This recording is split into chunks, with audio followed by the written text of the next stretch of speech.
It's been a little while since I published a Scambaiting video, but behind the scenes things have been far from quiet. Let's have a look at what's been going on here.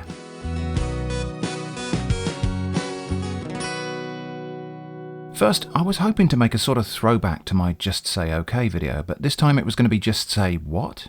So, Kemi Adeosun wanted me to pay $105 fund legality clearance fee to receive my age-long contractual inheritance payment of $1.2 million. Never heard of it, so I said, what? The Financial Intelligence Unit wanted to help me claim my compensation of $1 million only as a prepaid ATM card. I said, what? Mr. John William of the International Monetary Fund apparently found my email on a scam victims list and wanted to compensate me for that, to the tune of $20 million. I said, what? MoneyGram emailed me with some rambling nonsense about paying a $225 fee or maybe a $125 fee for my ATM card, which would enable me to withdraw $5,000 per day from some unspecified but presumably large fund. I said, what? Dorothy Georgieva contacted me about my lottery inheritance winning payment through Western Union money transfer, because those are legit money words. I said, what?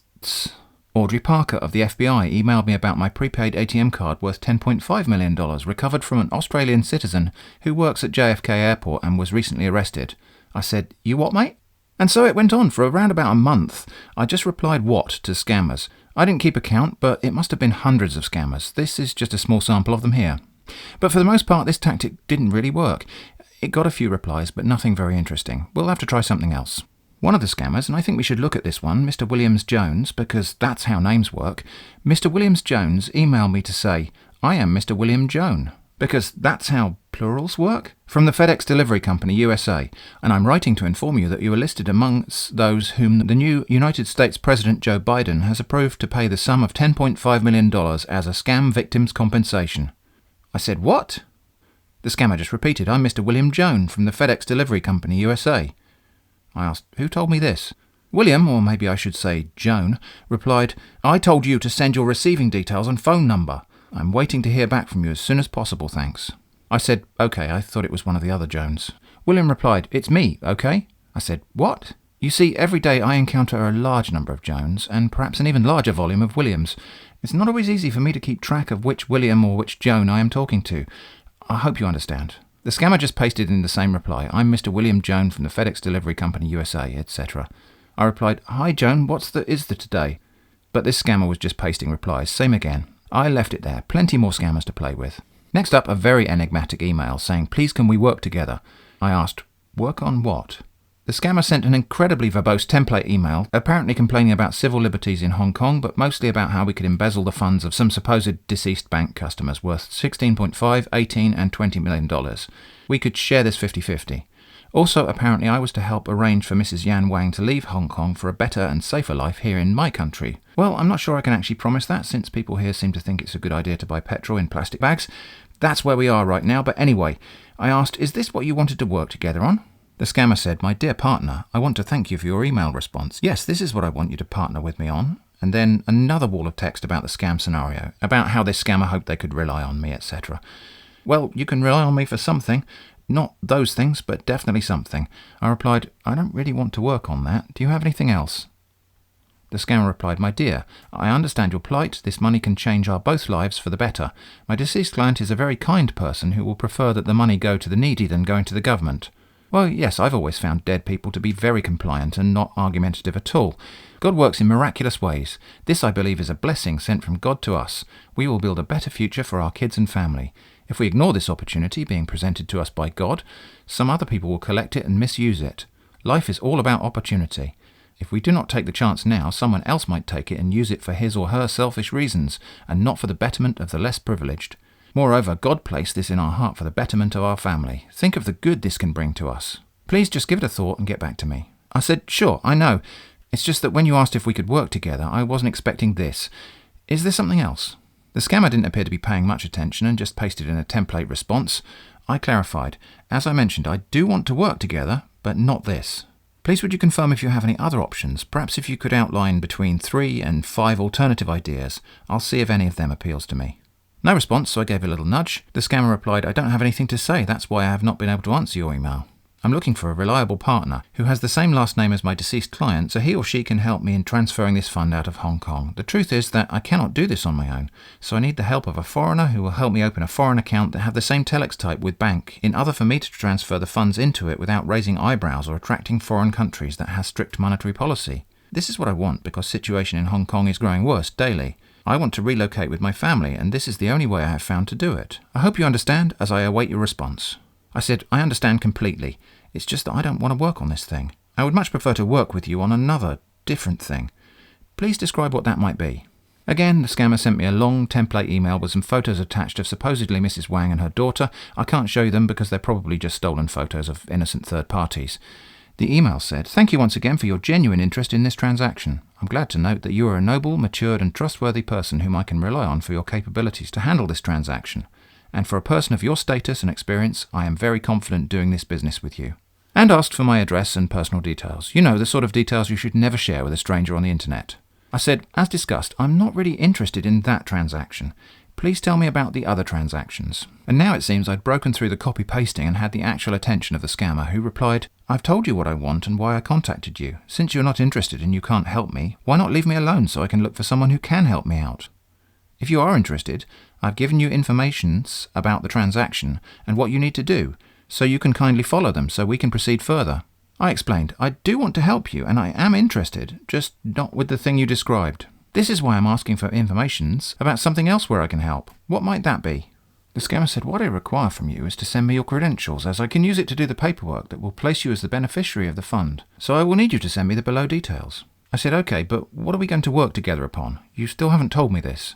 No reply, so another little nudge. They said, I got your mail, but I couldn't reply because it seems you're not ready to help me out or you're not interested in this transaction. I don't have any other work we can partner on. Since you're not interested in this, I have no issue with it. Do have a nice time. I responded, I have been ready to help you from the very beginning. What are you talking about? They said, is not by saying, prove it. Send me your credentials so I can start the paperwork that will make you the next of kin of the deceased client and a beneficiary to the fund. I'm waiting for your response. I said, okay, as soon as you let me know what it is I can help with. Patience now starting to fray a bit, I think. The scammer replied, I don't want anything from you apart from your credentials. I'm requesting to start the documentation process, and you are also going to open a foreign bank account in your name that I can transfer the funds into as soon as the document is ready. I hope you understand why I needed your help in this now. I asked, I thought you said we could work together. Don't you want that now? Why did you even contact me if you don't want me to work together with you? They replied, it's like you are misunderstanding my email. Yes, it is, isn't it? We are partners in this transaction. The before listed is what is required for you to do, so I can get the funds out. And as soon as the fund is transferred out of the account you're going to open, then you can start sending it bit by bit to your personal account. And note, we are sharing the funds 50-50, then I can move out of Hong Kong. I said, I would like a different transaction. This one doesn't appeal. They replied, thanks for your response and time. I sincerely appreciate. It was nice hearing from you. At this point, I will say goodbye to us. If you're thinking of visiting Hurdle Slaughter, it's important to familiarize yourself with the cherished customs of this picturesque little village. You will find most aspects of daily life and conversation very familiar. However, should you find that someone offers the phrase "goodbye to us," this is an indication that they wish you to leave immediately and never return. If you should remain after this signal has been given, and in the event that you subsequently suffer any kind of loss, damage or mutilation, the local constabulary will not be able to help you, so remember, goodbye to us means goodbye to you. This message was brought to you by the Information Bureau of Hurdle Slaughter. Hello, outsider. I asked, so you don't want to work together? Why did you ask me for that? The scammer said, seriously, you're beginning to piss me off. You just told me that you don't find this appealing, which means you're not ready to be a partner. I need a sincere, trustworthy and accountable being to help me carry out this transaction, not someone who's unstable. With your attitude, what will make me trust you with that huge amount of money? Won't you run with it when I finally send the money to you? I just need someone who is more credible and stable in mindset. When you are ready for this, you will send me your details for us to proceed further. Well, I have a rule. Always respond to aggression, not with compliance, but with righteous indignation. So I replied, can I just say, wow, I think you're being very rude. I am ready and willing to work with you, or at least I was, but if this is how you treat people, maybe I shouldn't. If you're serious, and if you are prepared to apologize for your hostility, perhaps we can proceed. The scammer replied, I got your mail, but I want you to understand that I was not rude. Well, I'll be the judge of that. I was only trying to state something clear, because you were not acting serious. You should know that if I don't need help, I wouldn't have contacted you in the first place. I have repeated one mail several times and keep explaining it over and over again, only for you to tell me that it doesn't sound appealing, even when I made my situations known to you. There is no need for much talk any longer. If you are interested in this, and you're not here to toy with me, you will do the needful. I have explained everything to you, and also told you what I want from you. So stop this your blackmailing, and do the needful if truly you are interested in helping me. I am a family woman, and the life and future of my daughter is at stake here. I believe if you are on my shoe, you will do even more. Think about it and get back to me. I said, well, that's not quite the apology I was hoping for. I think it's important to recognise your own mistakes. Perhaps you should think some more on that. Anyway, I understand. So what happens next? The scammer said, before we can proceed further, send me your credentials to start the paperwork that will make you the beneficiary of the funds. I asked, what funds? Why do you need my credentials? The scammer replied, good day, Menge. Sorry for the late reply. The reason I need your credentials is to start the paperwork that will make you a beneficiary of the funds and nothing more. Hope you understand. I said, sorry, which funds? Is this the thing you want us to work on together? Also, my name is not Menge. But I think I'd pushed it too far now. The scammer broke contact. Oh well, at least we wasted a bit of their time and got them angry. In a few moments, we'll look at a bit of a scam-baiting marathon with somebody claiming to be from UPS and, of course, offering me some spurious reward. But first, a short break to address not exactly a frequently asked question, more of a common misconception, that only old people fall for scams. Now, of course, it's true that older people do fall victim to scams for a variety of reasons, including decline in mental faculties, difficulty in keeping up with new technologies, and of course because older people may tend to have more money set aside in the form of pension funds, savings and so on, which makes them juicy targets for greedy scammers. But is it only, or even mostly, older people who get scammed? Well, not according to this report by the Better Business Bureau, which I'll link to in the video description. The most susceptible group actually appears to be in the 18 to 24 age bracket, although no age bracket was by any means immune. People at different ages seem to be susceptible to different types of scams. For younger people, online purchase and employment scams are the thing. For older people, romance scams and investment and property scams. Younger people get scammed slightly more often, older people slightly less, but often for larger amounts of money. And this picture of scam susceptibility is broadly corroborated by other reliable sources, which I'll also link. So no, it's not just older people who get scammed. It's not about age, it's about vulnerability, and that comes in many forms, including of course the mental frailty and technophobia that may come with age, but also perhaps the sort of misplaced trust and reckless overconfidence that can accompany youth. The most important thing, I think, is not to imagine yourself invulnerable simply because you can clearly see the failings of others, but rather to wonder if you yourself might have different vulnerabilities that you can't see clearly, blind spots perhaps. Anyway, back to the scam baiting. UPS company sent me an email titled, "Attention, please. Have registered your ATM card of $26.3 million with UPS Express Courier Company Service with registration code of 2665776. Please contact with your delivery information. Please indicate the registration number of 2665776. Finish them with your address and phone number for your delivery. Only money you have to pay is for a security keeping fee and is mandatory before you will receive your ATM card." I replied, "Wow, okay," the scammer responded. "Submit the following personal details listed below to our office, within 24 hours without any delay or stoppage from anybody." You know, the kind of details you should never share with a stranger on the internet. I said, "Sorry, what's the 24-hour stoppage thing about?" They said, "Stop anyone not to hold your funds after the confirmation of your delivery information, ASAP, thanks." I asked, "If they stop not to hold, is that the same thing as holding or stopping?" The scammer asked, "Is that the most important thing you need to know about your funds?" I replied, "I don't know. If it stops to hold, isn't that important or not?" They said, "Reconfirm your shipment information ASAP." I asked, "Please can you answer my question about the stopped and the hold?" They answered, "Can't you read and understand simple instructions? Stoppage means nothing else will stop or hold your funds as long as the information is correctly completed. That's why you are to reconfirm your shipment information, thanks." But I was still confused, or confusing. So I said, "Okay, but if it stops to hold, does that cancel to go?" The scammer answered, "Not really as you think, thanks." I said, "Thanks, that resolves it, I think." But I noticed that while I was waiting for you to properly answer, the 24-hour period you mentioned has now elapsed. Does that delay mean the stoppage to hold has stopped, or actually started? No reply, so I had to nudge. They said, "Yes, you are to follow the instructions given to you." I asked, "Did the elapsed time with the stopping?" They answered, "I'm getting confused of your response." Good, good. "Where did you stand at?" I said, "I'm confused too. With the stoppage and holds and cancels to go, and the 24 hours, I don't know why you need to make this so complicated." Then they asked, "Are you willing to achieve your goals successfully?" I answered, "It's the only thing I'm willing to do." They replied, "What are the things you're willing to do?" Crikey. I replied, "What are you asking? How many examples do you want?" They fell back to demanding my information. I asked, "Is that one of the goals?" Now, I always know I've got the scammer worked up a bit when they send multiple emails, one after another, in response to one email from me. And that's what happened here. They said, "What's your problem? Can't you read and understand? I can't imagine where you are coming in. Are you interested in receiving your funds or not? That's the reason why you are to pay the security keeping fee of $3,680. I said, "What?" They repeated, "The security keeping fee of $3,680. I repeated, "What?" They said, "You have to clear the charge and they will be no more stopped by anyone or delay." I replied, "That's a lot of money.